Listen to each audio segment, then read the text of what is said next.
12일 모닝 미팅 시작하겠습니다. 오늘 외부 일정 관계로 순서를 좀 바꾸도록 하겠습니다.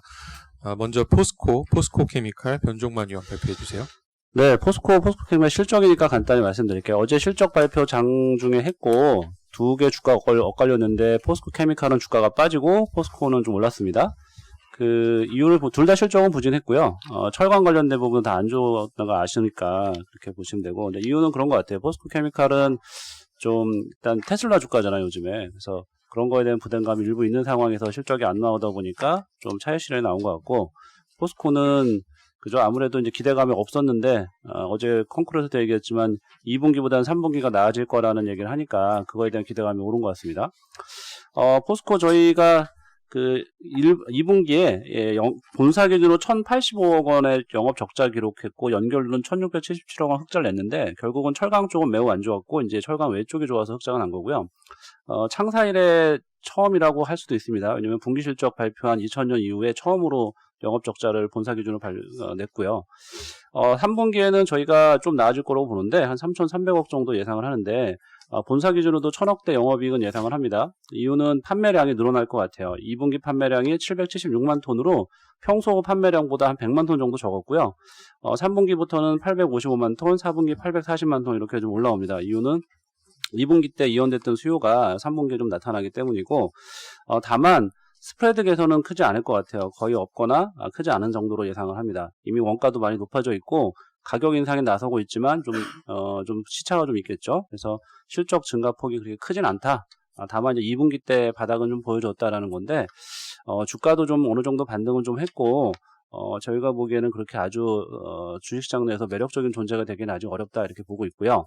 포스코 케미칼은 최근에도 말씀드렸기 때문에 실적은 안 좋다라는 건 말씀드렸었고, 3분기가 되면 철강 쪽이 좀 올라오면서 실적은 한 200억대 영업이익이 좀 올라올 것 같아요. 근데 올해 기준으로 실적을 예상하고 의미를 갖는 건 별로 중요한 건 아닌 것 같고, 계속 말씀드리지만 주가는 테슬라 주가에 달렸다. 그리고 이 회사 장기적으로는 양극재, 음극재 엄청 키우고 있고, 하이니켈이라든가 그다음에 인조흑연 쪽에 진출하고 있어서 대응을 잘 하고 있다. 이런 쪽을 보고 접근하는 게 맞다라고 보고 있고, 관련해서 철강업종 간단히 또 하나 말씀드리면 어제 은 가격이 엄청 올랐어요. 한 7% 가까이 올랐는데 7% 올랐는데 저희가 이제 황병윤연구원도 그렇고 은 가격 상승에 대한 얘기를 계속 하고 있잖아요. 그래서 지금은 은이 사실은 50%는 산업용이고 50%는 이제 귀금속 영향을 받기 귀금속 쪽이기 때문에 수요를 보면, 최근에 보면은 돈은 많이 풀려 있고 금리는 낮죠.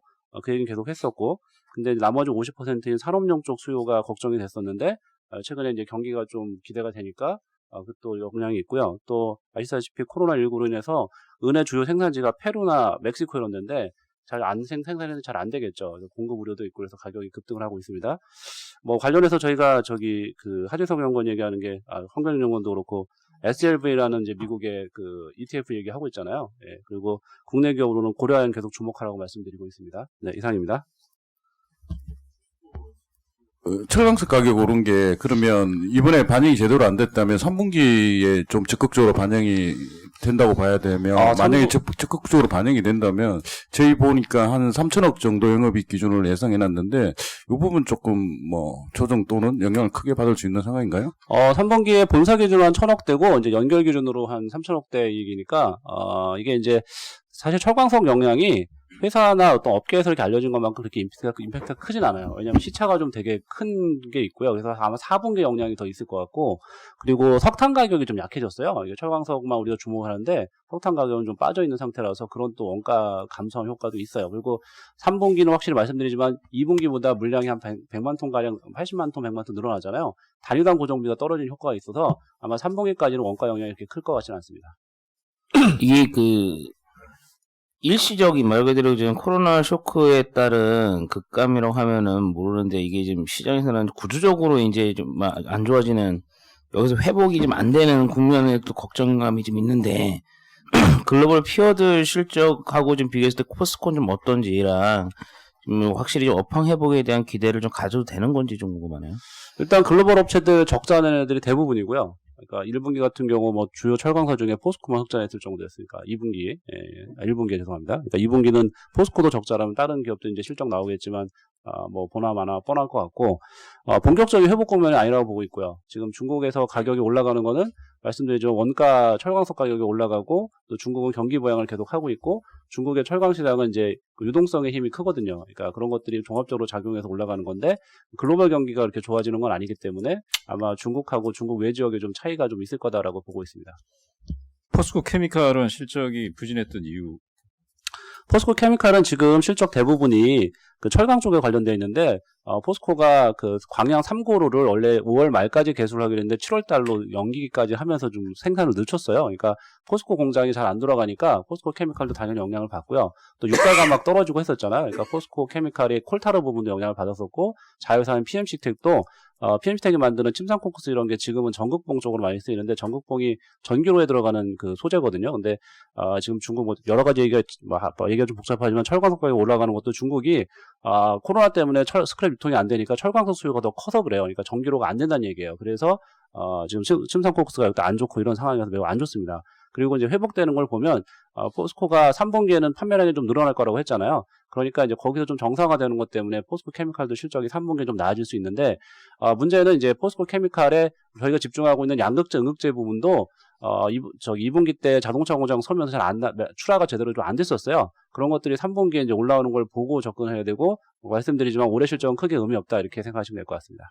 고려에는 은가격이 작년 하반기부터 올라가는데 주가는 그렇게 반응은 없잖아요. 네, 고려아연 주가는 이제 은 가격은 좋은데 나머지 이제 아연 가격은 그냥 중립 정도인 것 같아요. 많이 빠지다 좀 회복은 했고, 근데 문제가 TC가 지금 340불까지 갔던 아연 TC가 지금 140불대로 떨어졌어요. 그러니까 재료원소로서 매력이 많이 약해진 거죠. 그러니까 좋은 거는 은 가격, 나쁜 거는 TC, 중립적인 거는 아연 가격이었는데 점점 저희가 기대하는 거는 아연 가격은 크게 더 빠지진 않을 것 같고. TC도 많이 내려온 것 같고, 이제 하나 주목할 거는 은가격인데, 은가격이 지금 이제 20불 넘었거든요. 그러니까 2008년, 2011년 그때 생각해 보시면, 은가격이 거의 뭐 9불, 10불에서 50불까지 올랐었어요. 그러면서 고려아연 주가가 25만원에서 50만원까지 올라갔던 경험이 있는데, 그게 한 2년 반에서 3년 걸렸습니다. 그러니까 이제 코로나 때문에 막 영향을 받은 게 중국이 2월, 우리가 3월, 미국이 4월이니까 이제 한 6개월도 안 됐어요. 그러니까 앞으로 한 2, 3년 동안 은가격 강세가 이어질 수 있다는 생각으로 접근하시는 게 좋을 것 같습니다. 골드 실버 레시오로 봤을 때는 어때요? 요즘 금 가격이 이제 1,800불이고 은이 이제 20불 정도 된 거잖아요. 한 90 정도 되는 건데 높아요. 그러니까 이제 보통 한 60에서 70 정도 평균적으로 그 정도에 있었는데 거의 뭐 90이나 100까지 갔다는 얘기 역사적으로 골드 실버 레이셔가 높다는 얘기고 골드 실버 레이셔가 높다는 얘기는 뭐 아시다시피 은 가격이 상대적으로 싸다는 얘기입니다. 네. 예, 다음 삼성바이오로직스 SK케미칼 후한성용번 발표해 주세요. 예. 삼성바이오로직스 어제 실적 발표했고요. 시장 기대치를 상회하며 3개 분기 연속 어닝 서프라이즈 시현했습니다. 일단 1, 2공장 가동률 상승 효과에 따른 레버리지 효과 지속되고 있고요. 그리고 지금 뭐 연초부터 꾸준히 수주가 나오면서 특히 최근에 대형 뭐 몇천억짜리 계약이 한 3건 정도 나오면서 3공장 캐파 수주 100% 다 채웠고요. 그리고 무엇보다도 코로나 사태 때문에 글로벌 CMO 쇼티지 상황이어서 ASP 상승으로 이어지고 있습니다. 그러니까 이제는 CMO 업체가 갑인 상황인 거죠. 그래서 밸류에이션 과정에서 배치당 단가를 5% 상향 조정했고 이를 감안한 연구 성장률을 기존의 4.6%에서 4.8%로 수정했습니다. DCF 밸류에이션 방식으로 산출한 시총 60조 원 목표 주가 90만 원으로 상향합니다. 어제 실적 간담회 때 연간 가이던스도 OP 마진 원래 연초는 한 15%, 2020년 OP 마진 15% 정도로 가이던스 줬었는데 지금 6개월이 지난 현 시점에서 상반기 때 뭐 계속 25%, 30% 사이에 OP 마진이 나왔기 때문에 연간으로도 25% 이상 가능하다라고 톤을 바꿨습니다. 그래서 당분간은 좋은 실적 흐름 이어갈 거다라고 보고 있습니다. 이어서 SK케미칼 말씀드리면요. 당사는 3월 16일 날 발간한 백신 산업 자료에서 어쨌든 이러한 팬데믹과 같은 전염병 상황이 도래하면 백신 기업을 꼭 보실 필요가 있다라고 해서 SK케미칼과 녹십자를 추천드렸었습니다. 이번에 어제 장 끝나고 아스트라제네카 코로나 백신 수주 계약이 나왔고요. 그래서 목표 주가를 26만 원으로 상향 조정합니다. 일단 이번이 시작일 것 같아요. 그래서 추가 계약도 충분히 가능한 상황이고, 무엇보다도 지금 코로나 백신이 가장 경쟁에서 앞서 있는 데가 모더나랑 아스트라제네카 두 군데고, 둘 다 이제 연말쯤 출시가 가능할 걸로 예상이 되거든요. 그래서 이 계약이 굉장히 의미가 있다. 마치 2015년 한미약품이랑 비슷한 상황으로 보면 될 것 같고, 또한 그 사노피랑 공동 글로벌 이상 중인 폐렴구균 백신은 이번에 가치를 소폭 상향 조정했습니다. 그래서 합산 시가총액은 3조 원, 목표 주가 26만 원 제시하고요. 2분기 어닝도 아직 발표는 안 했는데 좋을 것으로 예상이 됩니다. 코폴리에스터라는 그 화학 부문 수지류가 지금 코로나 방역 신규 수요가 발생해서 우리가 뭐 택시를 타거나 마트 갔을 때 캐셔 그 앞에 있는 플라스틱 그 원재료가 코폴리에스터고요. 전 세계 두 군데가 주로 공급을 하는데 그 둘 중 하나가 동사이기 때문에 2분기 컨센 상회하는 실적이 예상이 됩니다. 이상입니다. 여기 이렇게 매니저들 만나보면 삼성바이오가 있냐 없냐에 따라서 뭐 펀드의 수익률이 거의 뭐 결정되는 상황이었고 지금 고점 대비해서 조금 조정을 받는 상황인데 이 없던 고객들은 이 가격대에서 조금씩 들어오고 있는 고객들도 있는 것 같더라고요. 이 좀 피어들하고 비교해 봤을 때 이제 밸류에이션이나 이런 측면은 어떤지 좀 코멘트 부탁드리고요. 방금 또 발표했던 SK케미칼과 뭐 CMO 비즈니스를 비교했을 때는 뭐 둘이 어떤 상황인지 좀 같이 좀 코멘트 부탁드릴게요. 예, 일단 그 론자가 20만 리터고 론자의 이제 시총이 50조 원 정도 되기 때문에 사실 삼성바이오로스는 훨씬 미래의 가치를 땡겨서 반영했다. 그러니까 지금 60조 원의 이제 적정 시가총액 산출은 사실 5공장 과정까지 들어가 있는 상황입니다. 그래서 지금 아마 하반기 때 4공장 착공을 할 건데 지금 수주 상황 봐서는 4공장도 약간 부족할 수 있는, 왜냐하면 3공장이 18만 리터인데요. 4공장도 당연히 18만 리터로 가려고 했는데 지금 코로나 때문에 지금 너무 주문이 폭주해서 18만보다 더 큰 4공장을 지을 수도 있는 상황으로 파악이 되고 있습니다. 그래서 어쨌든 60조가 정당화되려면 5공장까지 져야 되는데 지금 굉장히 미래 가치에 대해서 우호적인 시장 환경이 이를 정당화하는 것으로 보고 있고요. 그 다음에 SK케미칼은 좀 다른 CMO입니다. 삼성바이오라든가 셀트리온이 항체를 생산하는 CMO라면 SK케미칼은 이제 주로 단백질 좀 더 작은 분자를 생산하는데 안동 공장이 2014년에 완공이 됐었고요.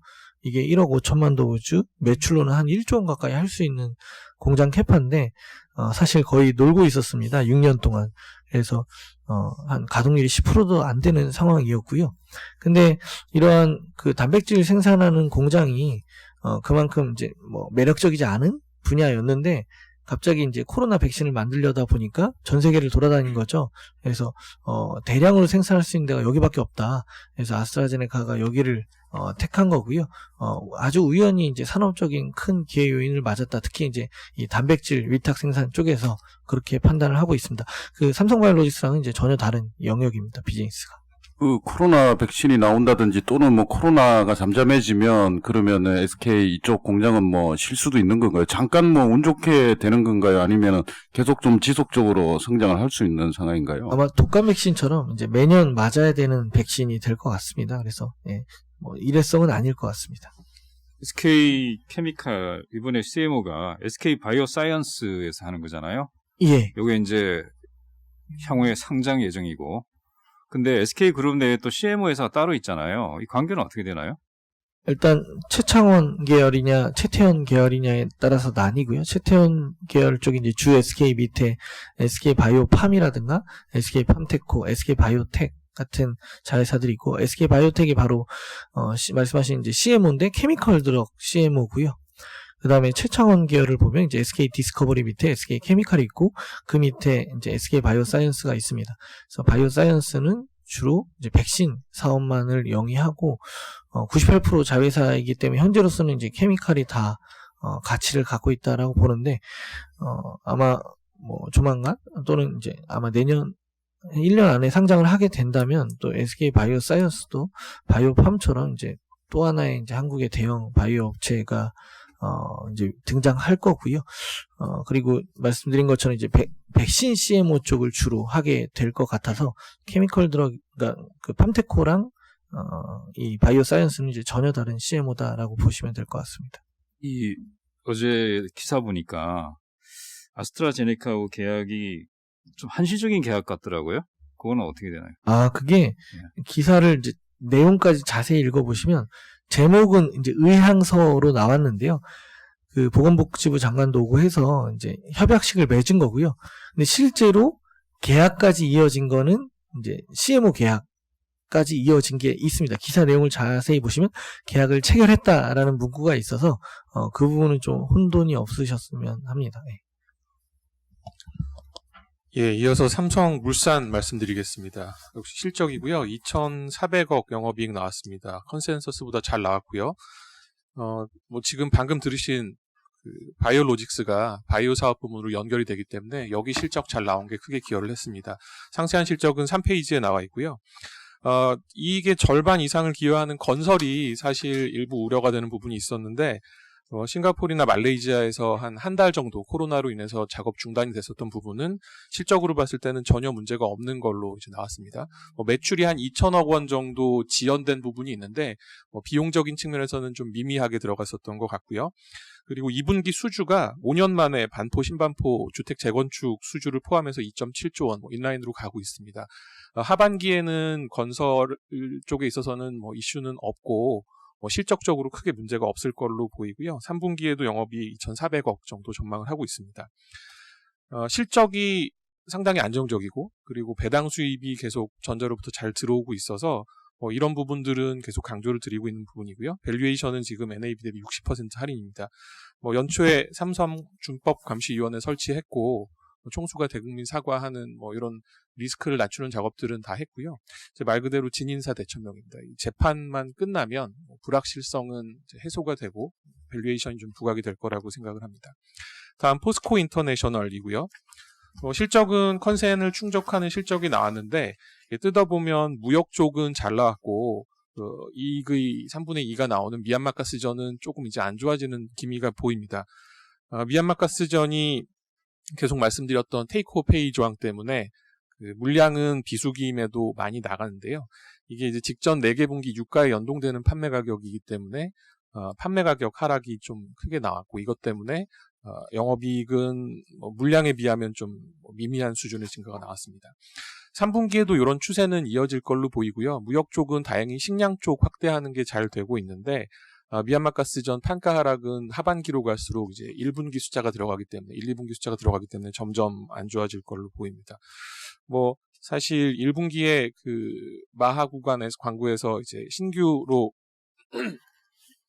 매장량이 확인되기도 했는데 이런 부분이 좀 주가에 반영이 되려면 유가가 코로나 지금 다른 원자재 가격들이 일부 코로나19 이전 수준까지 회복하고 넘어가기도 하는데 지금 유가 같은 경우에는 좀 더디게 올라가고 있어서 이런 부분이 좀 올라와주는 게 필요하다라고 생각하고요. 저기 홀드 의견 유지합니다. 이상입니다. 저희가 주가 보시면은 그린 뉴딜 관련돼서 몇몇 종목들이 엄청 세게 가고 있는 상황인데요. 그린 뉴딜 관점에서 피해주를 찾는다면 이런 가스회사 이런 게 해당될 수 있는가요? 피해주라면은 가스도 사실 청정에너지여서요. 이제 석탄과 관련된 종목들이라고 봐야겠죠.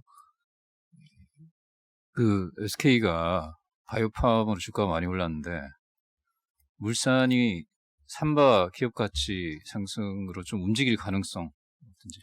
그러니까 그런 부분들이 아까 말씀드렸던 NAV 대비 할인율 60%라는 숫자에 녹아 있습니다. 그런데 늘 그랬던 것처럼 이제 전자나 바이오로직스가 너무 많이 올랐으니까 물산도 좀 봐야 한다라는 시점에서 조금 움직일라 치면 항상 우리가 통제할 수 없는 정치적인 노이즈가 계속 있었거든요. 그래서 이 부분이 마무리가 되지 않으면 마음 놓고 올라가기는 쉽지 않을 것 같습니다.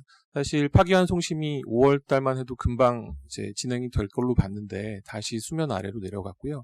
이게 연내 진행이 마무리가 될 수 있을지는 좀 지켜봐야 될 것 같습니다. 네, 질문 없으시면 다음 KB금융지주 조보람 위원 발표해 주세요. 네, KB금융지주 2분기 실적 말씀드리겠습니다. 어제 그 발표한 순익 기준으로 봤을 때 저희 전망과 시장 컨센서스를 큰 폭으로 상회하는 결과였고요. 핵심 요인은 균형 잡힌 수익 구조, 이거 덕분에 은행과 이 비은행의 적절한 믹스로 업계 공통적인 부정적 이슈였었던 순이자 마진 하락과 보수적 충당금 적립 등 이런 요인들을 좀 상쇄할 수 있었다고 봅니다. 경영진 메시지를 요약해 보면요. 상반기에 이미 연간 여신성장 목표를 초과 달성했습니다. 그래서 하반기 여신성장은 보수적으로 계획 중이라고 공유했고요. 두 번째로는 펀딩 쪽은 저금리로 인한 조달 부담 완화를 최대한 활용할 계획이라고 했고요. 세 번째는 넷인트레스트 마진의 바닥이 어디냐라는 그 질문에 3분기 저점 통과 후 안정화 예상한다. 이제 그게 경영진의 뷰고요. 마지막으로는 이 크레딧 코스트 관련해서 그룹 레벨 기준 30bp 수준으로 관리 가능하며 최악의 시나리오를 감안했을 때 이 최악의 시나리오란 2차로 이 재감염 이슈가 다시 불거질 때를 말씀하시는 거고요. 그런 시나리오 하에서도 40bp 내외 예상한다. 이게 이제 경영진 메시지의 키 테이크어웨이입니다. 투자 의견 바이 및 목표 주가 46,000원 유지합니다. 이상입니다. 네, 이어서 IS 동서 이민재 연구원 발표해 주세요. 네, IS 동서 말씀드리겠습니다. 일단 기본적으로 자체 사업지 작년에 분양했던 것들 다 분양 완판됐고요. 그리고 올해도 갖고 있는 보유 토지들 계속 토지 매입 계속 하시면서 내년부터 이제 보유 토지들 분양하면서 매출 증가 효과 계속 발생할 수 있을 걸로 보고 있습니다. 그래서 올해 실적 개선 원년이라고 좀 보고 있고요. 향후 2025년까지도 중장기적인 성장 계속 가능하다라고 보고 있어서 투자 의견 바이, 그다음 목표가 51,500원 신규로 좀 제시하겠습니다. 일단 작년에 자체 사업인 대구역 오페라 W, 그다음에 동대구의 에일리넷들, 그다음에 고양 덕은 DMC, 그다음에 안양 지식사업센터 4곳 분양했고요. 그다음에 도급사업 수성 범어 W, 그다음에 울산 중산 매곡 이렇게 해서 6개 현장 착공했고 해당 사업지의 사업 규모는 대략 2.3조 원 정도로 보고 있습니다. 올해도 도급사업 한 4천억 정도 3분기 중으로 착공할 예정이고요. 이렇게 되면서 이 해당 사업지로부터만 이제 영업이익은 개선 효과 발생할 거고 올해 1,800억, 내년 2,300억, 내후년에 3,000억 가까이 계속 성장하는 그림 나올 걸로 보고 있습니다. 거기에 이제 자체 사업지는 고양 덕은, 그다음에 대구 수성구 옆에 있는 경산 중산, 그다음에 울산 덕하 이렇게 3개 사업지를 보유하고 있고 해당 사업지에선 지산, 그다음에 주상복합, 그다음에 아파트를 건설할 예정입니다. 기본적으로 현재 부동산 가격 기준으로 봤을 때도 사업 규모는 4조 원 이상으로 추정이 되고요. 그다음에 토지 원가는 주변 평당 가격이랑 비교해봐도 저렴하기 때문에 수익성 높다라고 판단하고 있습니다. 기존의 건설 사업 외에도 작년에 폐기물 업체 인선 ENT 인수했고요. 올해는 코엔텍 인수 예정돼 있습니다. 그래서 지금 건설사들의 공통적인 특징이 현금이 많다고 그러면서 부채 비율이 떨어졌다라는 건데 여기는 보시면 부채 비율이 계속 120%대 정도 유지를 하고 있습니다. 그 말은 현금 이입은 많았는데 그걸 M&A에 적극적으로 활용했다라는 거고 그게 이제 폐기물 인수를 통해서 진행이 됐다라는 것들 역시도 건설업 내에서 뭐 중장기적으로 계속 이 현금을 바탕으로 한 실적 개선 그다음에 뭐 비즈니스 다변화는 계속 진행이 될 텐데 이런 것들이 가장 눈에 띈다라고 보시면 될 것 같습니다. 3페이지의 표 1번 밸류에이션 테이블 보면서 좀 간단히 말씀을 드리면 SOTP 밸류에이션 적용을 했고요. 건설업 부문의 영업가치는 EV/EBITDA 2021년, 22년 EV/EBITDA 평균을 썼습니다. 이게 왜 그렇게 썼냐면 자체 사업 중에는 진행 기준으로 인식하는 것도 있지만 공사 완료 시점에 인도 기준으로 인식되는 현장들이 2021년에 한 곳, 22년에 3곳이 있기 때문에 이게 사실은 진행 기준으로 인식하면 올해 내년에도 계속 매출 인식되는 부분들이 있어서 EV/EBITDA EBITDA 평균을 좀 썼고요. 인선 ENT 코엔텍은 시장가치만큼 적용을 했습니다. 이제 특이점은 3번에 이제 부동산 등 비영업 가치인데 고양 덕은 경산, 중산, 울산 덕하는 각각 3천억, 4천억, 1,100억 정도입니다. 근데 여기 토지 평당 매입가를 일단 보면은 고양 덕은 아까 말씀드렸던 것처럼 에일리넷들 분양을 했고 200세대 40평대입니다. 평당 분양가를 보면은 한 1,400만 원 정도였는데 토지 매입가는 한 그거의 33% 한 400만 원 정도였습니다. 그러니까 그 말인즉슨 공사비를 따지고 봐도 15% 이상 GP 마진이 난다라는 거고요. 경산 중산 같은 경우는 평당 분양 매입가가 333만 원입니다. 근데 해당 지역의 지금 분양가 보면은 한 1,400만 원 정도 되거든요. 그래서 여기도 토지의 그 비용은 뭐 전체 분양가 대비했을 때 20%대 초반에 불과하고요.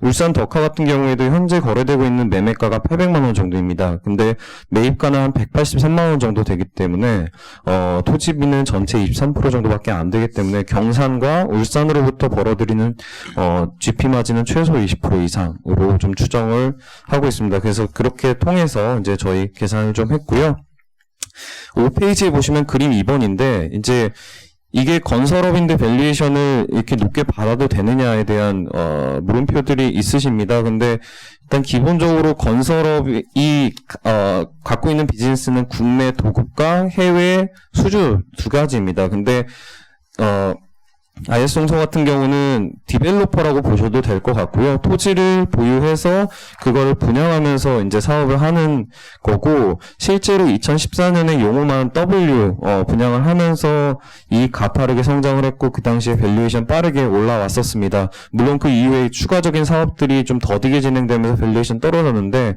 아까도 말씀드렸던 것처럼 자체 사업지 일단 4개 진행을 하고 있고요. 추가로 4조 원 규모의 자체 사업지 3개를 진행하게 됐을 때 이 가파르게 개선될 수 있고, 그로부터 유입되는 현금을 통해서 계속 토지 매입이나 뭐 비즈니스 확장 가능하다라고 보기 때문에 저희는 밸류에이션 확장의 초입 국면이다라고 좀 판단을 하고 있습니다.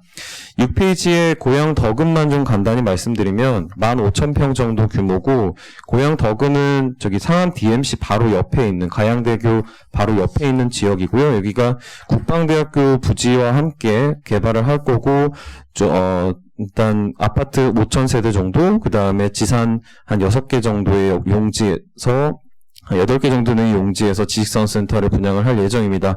입지 자체가 마곡, DMC, 그 다음에 일산 모두 다 이제 3개 지역을 아우르는 지역이고, 최근에 분양했던 것들, 뭐 중흥 S클래스, DMC 리버풀의 자리, DMC 리버파크 자리, 대부분 다 이제 물론 분양가 상한제를 적용돼서 분양가는 좀 왔다 갔다 하지만 평당 1,800억에서 2,600만 원 정도에서 분양을 했고요. 다 완판됐습니다. 그래서 뭐 고양 덕은 같은 경우는 이제 3기 신도시로 예정돼 있는, 사실 일산 지역보다도 오히려 더 가까운 지역에 있기 때문에 입지상에서 유리한 점이 있다라고 보고 있고, 동쪽에 이제 하남 이사가 있었다면 이제 서쪽에는 고양 덕은을 지식산센터에 좀 필지로 삼으려고 한다라는 부분들은 긍정적이다라고 저희는 판단을 하고 있습니다. 고양 덕은에서만 사업 규모는 1.5조 정도 예상을 하고 있습니다. 그래서 저희는 건설업 내에서 이제 중장기적인 성장 계속 좀 나올 수 있고, 그다음에 자체 사업과 이제 M&A 통한 적극적인 현금 활용 등 긍정적으로 보고 있어서 건설업 내에서 최선우주로 말씀을 드리고 있습니다. 저희 신규로 커버하고 소개하는 종목이잖아요. 그 일반적인 지금 느낌상으로는 오히려 현산이랑 좀 더 가깝다는 느낌도 들고, 여기 또 요업도 하고 여러 가지 하고 있잖아요. 일반적인 건설사랑 비교했을 때 이 IS 동수의 특징적인 건 어떤 게 있을까요? 경쟁력이라 볼 수도 있겠고. 아무래도 토지를 보는 비율인 것 같고요. 그 다음에 아까도 말씀드렸던 것처럼 현금을 적극적으로 활용한다라는 게 기존의 건설사가 하지 못하는 부분이라고 보고 있습니다. 폐기물 처리업체 이익 붙는 거 좀 설명해 주시고, 폐기물 처리업체 같은 경우에 부지를 가지고 있는 경우가 많은 걸로 알고 있는데 현황 좀 부탁드리겠습니다. 사실 폐기물 쪽은 좀 밸류에이션에는 그냥 시가총액으로 좀 넣어놨고요. 일단 이익 자체는 인선 ENT로부터 분기당 400억, 한 대략 연간으로 봤을 때 한 4,500억 정도, 그다음 코엔텍도 그 정도 이제 수준일 될 걸로 좀 예상이 되고 있고요. 이게 아시다시피 인선 ENT는 수도권, 코엔텍은 경남 쪽에서 사업을 좀 하고 있고, 그런 쪽으로 계속 좀 지역적으로 이런 폐기물 하는 업체들을 계속 M&A 통해서 늘려나갈 계획이고, 토지는 아직은 개발 계획은 좀 없는 것 같습니다. 일단은 폐기물 쪽 통해서 사업 확장 통해서 이익의 안정성을 좀 갖고 가는 게 이 M&A 목적이다라고 좀 보고 있습니다. 이 회사 해외 쪽 실적은 해외는 없습니다. 뭐 향후 뭐 진출이라든지 아니면 그 정도 사이즈가 안 되는 건가요? 그냥 일단 뭐 반도 후반이랑 거의 비슷한 비즈니스를 하고 있다라고 보시면 될 것 같습니다. 국내 주택 중심이라고 보시면 될 것 같습니다. 네, 이어서 한솔케미칼 발표하겠습니다. 일단 목표 주가를 18만 5천 원으로 48% 상향을 하겠습니다. 기존 그 신규 제품 그 QD 소재가 2014년도 출시하면서 14, 15년도 멀티플을 좀 많이 좀 올렸는데요. 이때 적용받았던 이제 퍼밸류 18배를 적용을 해서 목표가를 좀 올렸습니다. 뭐 현재는 이제 2차 전지 소재들 그리고 QD OLED 소재 출시가 대기되어 있기 때문에 뭐 이런 이제 밸류에이션 적용이 가능하다라고 보고 있습니다. 2분기 영업이익이 한 381억 원, 사상 최대 실적을 기록한 것으로 좀 추정을 합니다. 코로나19 때문에 출하량이 좀 많이 감소할 걸로 예측을 했었는데 뭐 예상 외로 출하가 굉장히 좀 좋은 상황이 유지가 됐고요. 반면 이제 유지될 걸로 봤던 뭐 라텍스나 뭐 환원제, 정밀화학 쪽 제품들은 오히려 좀 매출이 좀 줄은 그런 모습이 있었습니다. QD 소재가 이제 그 비수기였지만 이제 출하량이 좀 늘었고요. 그리고 과산화수소 출하량도 좀 늘어서 고부가 제품 위주의 어떤 출하량 증가가 효과가 있었다라고 보면 될 것 같습니다. 앞으로 계속적인 좀 성장이 가능하다고 지금 보고 있는데요. 2차 전지 음극재 바인더가 작년에 출시를 해서 현재 고객사 납품 그리고 매출액이 좀 늘어나고 있는 상황입니다. 일본 업체 독점 제품 국산화했기 때문에 마진율이 상당히 높은 제품이라고 보면 될 것 같고요. 추가적으로 요즘에 주목받는 바는 그 에너지 밀도를 향상시키는 실리콘계 음극재 첨가제 연구 개발 중에 좀 있는 상황입니다. 뭐 계획대로라면은 이제 내년부터 양산을 시작하면서 소량 납품이 좀 되는 걸로 파악을 좀 하고 있는 상황입니다. 추가로 이제 QD OLED 소재가 연말에 출시될 걸로 보고 있습니다. 기존의 이제 QLED 소재와는 좀 다르고요. 핵심 소재로 좀 위상이 좀 바뀌게 되고요. 대당 사용량도 5배 늘어나기 때문에 QD OLED 소재가 출시가 될 경우에는 또다시 이제 높은 성장성에 대한 이제 기대가 가능하다라고 보고 있습니다.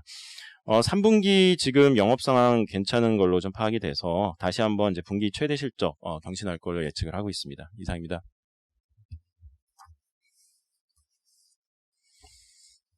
네, 이어서 해외 주식 하이엔로 발표하겠습니다. 예, 해외 주식 하이엔로 말씀드리겠습니다. 미국, 중국, 일본 모두 이제 백신 개발 기대감이 반영되면서 모두 상승하면서 마감을 했습니다. 그래서 미국 같은 경우는 이제 3% 정도 상승했는데요. 소재 산업재 금융 등 경기 민감 섹터와 그리고 이제 뭐 경기 방어 섹터까지도 이제 상승했던 반면 6월까지 이제 증시 상승을 견인했었던 정보기술 섹터는 실적 시즌을 앞두고 약간 숨고르기 모습을 보였습니다. 52주 신고가를 기록한 기업은 이제 84개 정도 기업이 되고요. 뭐 애플, 알파벳, 일라일, 릴리, 서머피셔 등이 이에 속하고 있습니다. 중국 같은 경우는 이제 1.9% 상승했는데요. 필수 소비재, 헬스케어, 그리고 이제 경기 민감 섹터가 이제 큰 폭으로 상승했습니다.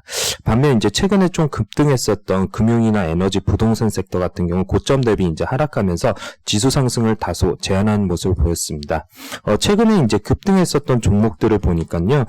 뭐 중국 정부의 정책 시행에 따른 이제 수혜가 예상되는 종목들이 전반적으로 좀 올랐습니다. 그리고 좀 유의미한 거는 CSI 300에 포함된 기업 중 52주 신고가를 기록한 기업이 152개였고요. 그리고 이제 신저가를 기록했던 기업은 없었습니다. 마지막으로 일본 같은 경우도 이제 최근 2주간 이게 경기 민감 섹터나 아니면 커뮤니케이션 섹터에 속했던 기업들이 좀 이제 주가가 좋았던 모습들을 보였습니다. 그리고 저희가 NH 글로벌 스탁10에 포함되었던 뭐 알리바바, NEC, 창신신소재 등 6개 종목이 이제 최근 2주간 시장 대비 이제 초과 상승해서 좀 좋은 모습을 보이고 있고요. 이들 종목들의 특징은 이제 2분기 실적 시즌 진입에 따라서 코로나19에도 불구하고 좀 양호한 실적 발표가 예상되는 기업들이었습니다. 그래서 시장의 관심을 많이 받으면서 시장 대비 아웃퍼폼 했었습니다. 이상입니다. 궁극적 질문인데요. 요즘 지금 홍수 때문에 좀 많이 시끄럽잖아요. 네. 후베이성 뭐 원래 코로나 때문에 좀 힘들긴 했었는데 이번 홍수 지금 때문에 좀 주목해야 될 만한 데들이 있나 좀 걱정스럽다거나 이런 부분들.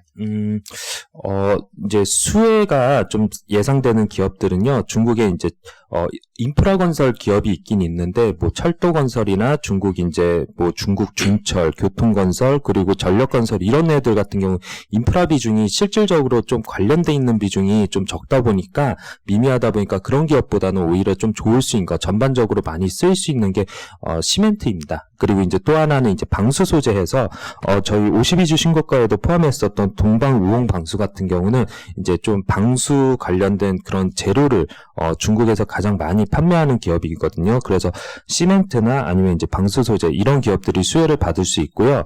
최근에 이제 뭐 산샤의 뭐 댐이 뭐 좀 위험하다는 그런 얘기가 있는데 이게 만약 정말 문제가 생기고 그러면 이제 장강전력이라고 이제 수력발전 업체가 있습니다. 이 산샤댐 실질적으로 산샤에 있는 수력발전소를 운영하는 기업인데 이 기업 같은 경우는 좀 문제가 생길 수 있을 것 같습니다. 네, 케이던스 디자인 시스템은 자료로 대체를 하겠습니다. 이상 7월 22일 모닝미팅 마치겠습니다.